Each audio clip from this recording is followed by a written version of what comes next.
ഇന്ന് വെള്ളിയാഴ്ചയാണ്. ഇന്ന് സ്വാഭാവികമായിട്ടും പുതിയ ചിത്രങ്ങളൊക്കെ തിയേറ്ററുകളിലേക്ക് എത്തുന്ന ദിവസമാണ് അല്ലേ? പക്ഷേ ഇന്നൊരു പഴയ ചിത്രമാണ് തിയേറ്ററുകളിലേക്ക് പുതിയ ഭാവത്തിൽ എത്താൻ പോകുന്നത്.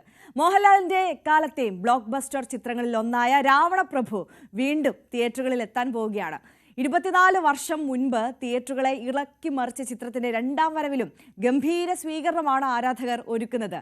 ദേവാസുരത്തിന് തിരക്കഥ എഴുതിയ രഞ്ജിത്ത് സംവിധായകനായി അരങ്ങേറ്റം കുറിച്ച ചിത്രം കൂടിയാണ് രാവണപ്രഭു.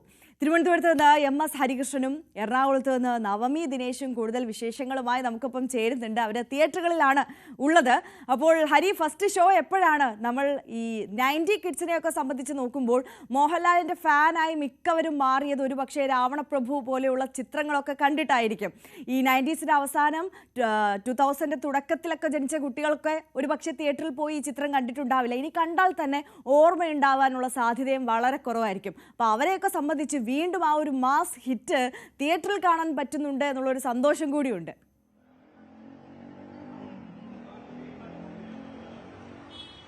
അതന്നെയാണ് ആര്യ സൂചിപ്പിച്ചതുപോലെ തന്നെയാണ്. അപ്പോൾ ഞാൻ അതൊക്കെ തുടക്കത്തിൽ പറയാനിരുന്നതാണ്, എല്ലാം ആര്യ തന്നെ പറഞ്ഞത്. അതുകൊണ്ട് ഞാൻ ഇനി എന്ത് പറയണമെന്ന് എനിക്ക് അറിഞ്ഞുകൂടാ. പക്ഷേ 2001 റിലീസ് ചെയ്ത് രഞ്ജിത്ത് ആദ്യമായിട്ട് ഡയറക്ഷനിൽ ഇറങ്ങിയ ഒരു സിനിമ കൂടിയാണ്. അപ്പോൾ സത്യം പറയുകയാണെങ്കിൽ ദേവാസുരം പോലൊരു കൾട്ട് ക്ലാസിക്കൽ രണ്ടാം ഭാഗം ഒരു സ്റ്റൈലിഷ് മാസ് എന്റർടൈനർ ആയിട്ടാണ് വരുന്നത്. കഴിഞ്ഞ ദിവസം കാർത്തിക് ശങ്കർ കൊച്ചിയിൽ വെച്ചിട്ട് നമുക്ക് നൽകിയ ബൈറ്റിൽ പറഞ്ഞ അതേ വാചകം ഞാൻ കോട്ട് ചെയ്യുകയാണ്. കാരണം ഞാൻ പറയാനുള്ള ആര്യ പറഞ്ഞു. പക്ഷേ 7:30 ഒരു ഷോ തുടങ്ങുന്നത്. അപ്പോൾ ഫാൻ ഷോ സത്യം പറഞ്ഞാൽ രാവിലെ 7 മണിക്ക് ഉണ്ടായിരുന്നു. 7 മണിക്ക് കൈരളി തിയേറ്ററിലായിരുന്നു ഫാൻ ഷോ നടന്നത്. അപ്പോൾ അത് വളരെ പെട്ടെന്നായിരുന്നു ആ ഫാൻസ് ഷോ 7 മണിക്ക് തീരുമാനിച്ചത്. കാരണം അതിനു മുമ്പ് തലസ്ഥാനത്ത് 7:30 തുടങ്ങുമെന്നായിരുന്നു ആദ്യം പ്ലാൻ. പെട്ടെന്നാണ് അവർ 7 മണിക്ക് ഒരു ഫാൻ ഷോ കൈരളി തിയേറ്ററിൽ പ്ലാൻ ചെയ്യുകയും ചെയ്തത്. ഇപ്പോൾ 7:30 ഇവിടെ ഏരീസ് പ്ലക്സ് തിയേറ്ററിൽ ആദ്യത്തെ ഷോ നടക്കുന്നുണ്ട്. അപ്പൊ പലരും അകത്തോട്ട് കയറി, കാരണം സമയം എത്തുന്നതായാലും 7:26. അപ്പോൾ കുറച്ച് ആവേശവും ബഹളവും ഒക്കെ ഈ ഏരീസിലുണ്ടായിരുന്നു. അതിന്റെ കഴിഞ്ഞിട്ട് പലരും തിയേറ്ററിലേക്ക് അവസാന നിമിഷം പോകാനും ആ തുടക്കത്തിലെ ഇൻട്രോ അതൊക്കെയാണല്ലോ ഏറ്റവും കൂടുതൽ പ്രതീക്ഷിക്കുന്നത്. പക്ഷേ ഈ രാവിലെ 7:30 മണിക്ക് ഇത്രയധികം ആളുകൾ വരുന്നത് ഒരു പുതിയ സിനിമ കാണാനോ അല്ലെങ്കിൽ ഒരു സിനിമയുടെ രണ്ടാം ഭാഗം എങ്ങനെയാവുമെന്ന് അറിയാൻ വേണ്ടിയിട്ടൊന്നുമല്ല. കഥയും തിരക്കഥയും സംഭാഷണവും എല്ലാം അറിയുന്ന, ക്ലൈമാക്സ് ഉൾപ്പെടെ അറിയുന്ന, ഇൻട്രോ എങ്ങനെയാണെന്ന് അറിയുന്ന, 24 വർഷമായിട്ട് തിയേറ്ററുകളിൽ ആദ്യം കണ്ട് പിന്നീട് അതിനുശേഷം ടിവിയിലൊക്കെ തന്നെ മാറി മാറി കണ്ടുകൊണ്ടിരുന്ന ഒരു സിനിമയെക്കുറിച്ച് ആ സിനിമ എത്രയോ വട്ടം ടിവിയിൽ ഇവരെ തന്നെ കണ്ടിട്ടുണ്ടാവും. അതിന്റെ ആവേശം ഉൾക്കൊണ്ട് തിയേറ്ററുകളിൽ, അതാണ് എന്റെ ഏറ്റവും പ്രധാനപ്പെട്ട. അന്ന് തിയേറ്ററിൽ പോയി കാണാൻ കഴിയാതെ പോയ, പ്രത്യേകിച്ച് പ്രായം കൊണ്ടായിരിക്കാം അല്ലെങ്കിൽ പല സാഹചര്യങ്ങൾ കൊണ്ടായിരിക്കാം, തിയേറ്ററിൽ കാണാൻ പറ്റാതെ പോയ ആ സിനിമ 24 വർഷങ്ങൾക്ക് ശേഷം തിയേറ്ററുകളിലേക്ക് വീണ്ടും കാണാൻ കഴിയുന്നതിന്റെ ഒരു ആവേശം, അത് തന്നെയാണ് ഈ സിനിമ ഏറ്റവും കൂടുതൽ ആളുകൾ നോക്കുന്ന കാര്യം. പക്ഷേ ഇവിടെ ഉൾപ്പെടെ കഴിഞ്ഞ ദിവസം കൊച്ചിയിൽ കവിതയിൽ ഒരു പ്രീമിയർ ഷോ ഉണ്ടായിരുന്നു. അത് പൊട്ടിക്കുമെന്നുള്ളതാണ് തിരുവനന്തപുരത്തെ ആളുകൾ പറയുന്നത്. കാരണം ലാലേട്ടന്റെ കോട്ടയാണ്, ലാലേട്ടന്റെ മണ്ണാണ്, അത് തകർക്കാൻ ഇവിടെ ഫാൻസ് പിള്ളേർ ഉണ്ടാകും എന്നുള്ളതാണ് ഞാൻ ഫാൻ ഷോ എടുക്കാൻ പോയ സമയത്ത് 7 മണിക്ക് ആ ഒരു ഷോ എടുക്കാൻ പോയ സമയത്തുള്ള ആളുകളുടെ പ്രതികരണം. എന്തായാലും 7:30 അത് തകർക്കുന്ന രീതിയിലേക്ക് ഇവിടെയും ഷോ വെച്ചിട്ടുണ്ട്. ഏകദേശം ഈ ഷോ കഴിഞ്ഞിട്ട് ഒരു വലിയ ഗംഭീര പ്ലാനൊക്കെ ഫാൻസിന്റെ ഭാഗത്തു നിന്നുമുണ്ട്. കേക്ക് കട്ടിങ്ങും മറ്റേ പടക്കം പൊട്ടിക്കലും ഒക്കെ തുടങ്ങി വലിയ ആഘോഷ പരിപാടികളൊക്കെ ഇവർ പ്ലാൻ ചെയ്യുന്നുണ്ട്. ഏകദേശം ഒരു 9:30 ആകുമ്പോഴേക്കും. ശരി ഹരി, ഒരു നിമിഷം ഞാൻ ഹരിയിലേക്ക് ഒന്ന് വരാമേ. നമുക്ക് കൊച്ചിയിലേക്ക് ഒന്ന് പോയിട്ട് വരാം. അവിടെ നവമി നമുക്കൊപ്പം ചേരുന്നുണ്ട്. ഒരു നിമിഷം നവമി, ഇവിടെ ഹരി ഇപ്പോൾ സൂചിപ്പിച്ചതുപോലെ തന്നെ തിരുവനന്തപുരംകാരും കൊച്ചിക്കാരും തമ്മിലൊരു കോമ്പറ്റീഷൻ ആണ്. ആരാണ് ഏറ്റവും മാസായിട്ട് തിയേറ്ററുകളിലേക്ക് ആളുകളെ കുത്തി നിറച്ചുകൊണ്ട് ഈ ചിത്രം കാണാൻ പോകുന്നത് എന്നുള്ളതാണ് ഹരി പറയുന്നത്. എങ്ങനെ, അവിടെ വലിയ തിരക്കുണ്ടോ? ഏത് തിയേറ്ററിന് മുന്നിലാണ് നവമി ഉള്ളത്? ആരെയും ഞാനിപ്പോൾ കവിതാ തിയേറ്റർ മുന്നിലാണുള്ളത്. ഇന്നലെ വൈകുന്നേരം ഇവിടെ പ്രിവ്യൂ ഷോ ഉണ്ടായിരുന്നു. വലിയ ആഘോഷമായിരുന്നു. DJ പാർട്ടിയായിരുന്നു. DJ വെച്ച് തുടങ്ങി, പിന്നീട് വലിയ ആഘോഷം. സോഷ്യൽ മീഡിയയിലൊക്കെ ഈ കവിതാ തിയേറ്ററിൽ പ്രിവ്യൂ ഷോന്റെ റീൽസുകൾ ഇങ്ങനെ ആറാടുകയാണ്.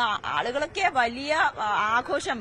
തിയേറ്ററിന്റെ ഉള്ളിൽ ഡാൻസും ബഹളവും ഒക്കെ തന്നെയായിരുന്നു. ആരും സൂചിപ്പിച്ചതുപോലെ തന്നെ 2K കിഡ്സ് ആണ് ഇത്തവണയും കൂടുതലായിട്ടുള്ളത്.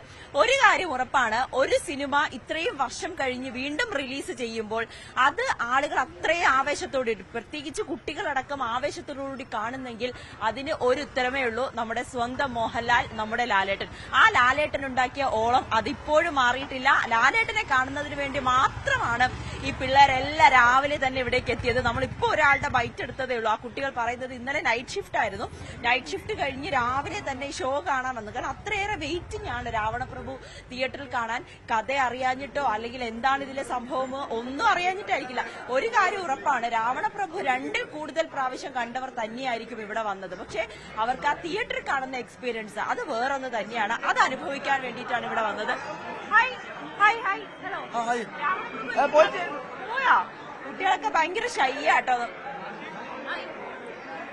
എക്സൈറ്റഡ് ആണോ സിനിമ? ഫ്രണ്ട്സുമായിട്ട് എത്തിയിരിക്കുകയാണ്. രാവണപ്രഭു എത്ര പ്രാവശ്യം ടിവിയിൽ കണ്ടിട്ടുണ്ട്? ഒരു 10 എന്തായാലും 10 തവണ ടിവിയിൽ കണ്ട കുട്ടികളാണ് രാവണപ്രഭു തിയേറ്ററിൽ കാണാൻ എത്തിയിരിക്കുന്നത്. ഇവിടെ തന്നെ ഷോ എല്ലാം ബുക്കിംഗ് ആണ്. ഫുൾ ഹൗസ്ഫുൾ ആയിട്ട് തന്നെയാണ് ഇപ്പോഴും ഷോ തുടങ്ങിയിരിക്കുന്നത്. ഇന്ന് രാവിലെ മുതലാണ് തിയേറ്ററിൽ ഷോ തുടങ്ങിയിരിക്കുന്നത്. എക്സൈറ്റഡ് ആണോന്നോ ഇത് കണ്ടറിയത്തില്ല. എന്നാലും ഇളക്കി മറിയിക്കും തിയേറ്റർ. പിന്നല്ലാതെ അന്ന് തിയേറ്ററിൽ പോയി കണ്ടിട്ടുണ്ടോ? ഇല്ല, കണ്ടിട്ടില്ല. ഇത് സത്യം പറയാൻ അടുത്തൊരു എക്സ്പീരിയൻസ് തന്നെയല്ലേ. നമുക്കത് കാണാൻ പറ്റിയില്ല. മോഹൻലാൽ ഫാൻ തന്നെയാണെന്ന് ഉറപ്പിക്കാം. പിന്നല്ലാതെ അതെ, മോഹൻലാൽ ഫാൻ ആയതുകൊണ്ടാണല്ലോ രാവിലെ തന്നെ ഈ രാവണപ്രഭു റീ റിലീസ് കാണാൻ വേണ്ടിയിട്ട് വരുന്നത്. അത് തന്നെയാണ് ആര്യ കൊച്ചിയിൽ നിന്നുള്ളത്. ഇപ്പൊ കൊച്ചിയിലാണോ തിരുവനന്തപുരത്താണോ ആളുകൾ കൂടുതൽ കയറുന്നതെന്ന് എനിക്കറിയില്ല. പക്ഷെ വരുന്നവരെല്ലാം മോഹൻലാലിന്റെ കട്ട ചങ്സ് ആണ്, അല്ലെങ്കിൽ ഫാൻസ് ആണെന്ന് നമുക്ക് നിസ്സംശയം പറയാൻ കഴിയും. കാരണം ഇന്നലത്തെ ഇവിടത്തെ വിഷ്വലൊക്കെ കാണുമ്പോൾ ആ രീതിയിലായിരുന്നു. വലിയ ആഘോഷവും പൂക്കളെറിഞ്ഞും മോഹൻലാലിന്റെ ആ ഡാൻസും ആ ഡയലോഗൊക്കെ ഏറ്റുപാടുകയും പറയുകയും ചെയ്ത ഒരു കൂട്ടം 2K കിഡ്സിനെയാണ് നമ്മൾ കണ്ടത്. എന്നാലും അല്പസമയത്തിനുള്ളിൽ തന്നെ ഷോ തുടങ്ങും. 7:30 ഷോ. ഹായ്, മോഹൻലാൽ ഫാനാണ്, അതുകൊണ്ടാണ് രാവിലെ വന്നത്. അത്രമാത്രം എക്സൈറ്റഡ് ആണ്. സൂപ്പർ എക്സൈറ്റഡ് ആണ്. ലാലേട്ടന്റെ പടം രാവണപ്രഭു ഒന്നും കൂടി കാണാനായിട്ട് സൂപ്പർ എക്സൈറ്റഡ് ആണ്. അല്ല, ഓരോ സീൻസും ഓരോ ഡയലോഗ് വരെ കാണാപ്പാടാണ്. അതുകൊണ്ട് തന്നെ ഓക്കെ തിയേറ്റർ ഇളക്കി മറിക്കാൻ ഉറപ്പല്ലേ. അതിനല്ല കവിതയിൽ വന്നത്. എന്തായാലും അത്രയേറെ ആകാംക്ഷയിൽ തന്നെയാണ് കുട്ടികൾ എല്ലാവരും ഇവിടെ എത്തിയിരിക്കുന്നതും.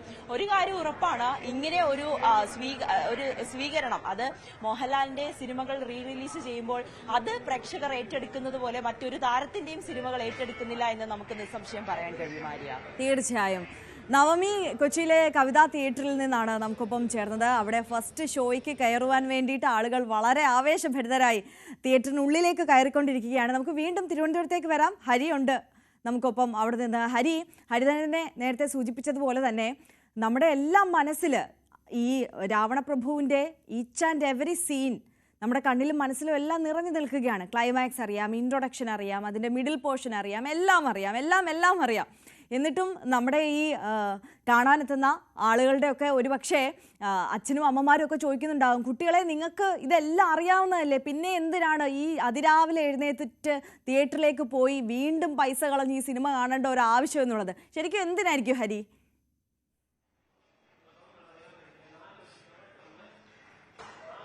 ഈ തിയേറ്റർ എക്സ്പീരിയൻസ് എന്ന് പറയുന്ന സംഭവം ഉണ്ട്. അത് ഈ അച്ഛനമ്മമാർ അറിഞ്ഞിട്ടുണ്ടെങ്കിൽ ആ ചോദ്യം ചോദിക്കില്ലായിരിക്കും. എന്നാലും അങ്ങനെ ചോദിക്കുന്ന കുടുംബങ്ങളുണ്ട് കേട്ടോ. കാരണം പ്രത്യേകിച്ച് എന്റെ അടുത്ത് അമ്മ ചോദിച്ചായിരുന്നു, എന്തിനാണ് രാവിലെ പോയി പടത്തിന് കാണുന്നത് എന്നുള്ളത്, എത്ര വട്ടം TV കണ്ടിട്ടുള്ള ആളാണെന്ന് ചോദിച്ചിട്ടുള്ളത്. ഇതേ ചോദ്യം ചോദിച്ചത്. ഞാൻ പറഞ്ഞത് തിയേറ്ററിൽ ഇരുന്ന് കാണുന്നത് വേറൊരു ആവേശമാണ്. എന്നിട്ട് കഴിഞ്ഞ ദിവസം കൊച്ചിയിൽ നടന്ന കുറച്ച് കാര്യങ്ങൾ കാണിച്ചപ്പോഴേക്കും നീ പൊക്കോ എന്നാണ് അമ്മ പറഞ്ഞത്. അപ്പോൾ രാവിലെ എണീറ്റ് അമ്മ ചായ ഉണ്ടാക്കി തന്നിട്ട് നേരെ ഇങ്ങോട്ട് വന്നത്. അപ്പോൾ